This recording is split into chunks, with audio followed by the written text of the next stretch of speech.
అనవసరంగా ఏదో ఎవరినో వాళ్ళని తీసుకొచ్చి కేసులో పెట్టేసి వాళ్ళు తప్పుకున్నాం అన్నట్టుగా పోలీసు వాళ్ళు చేశారు సార్.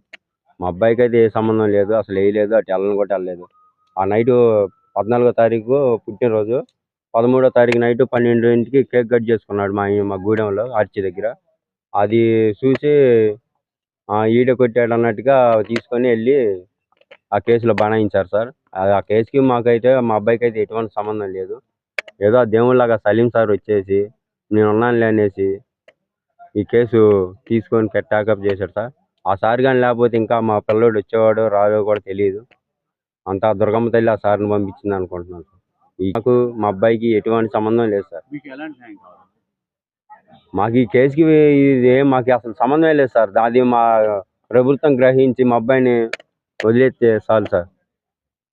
ఉట్టిదే సార్. మా వాళ్ళు మా మనుషుల్ని జెండా పట్టుకుంటే 200 ఇస్తామంటే వెళ్ళారు. మా ఆడోళ్ళు, మగవాళ్ళు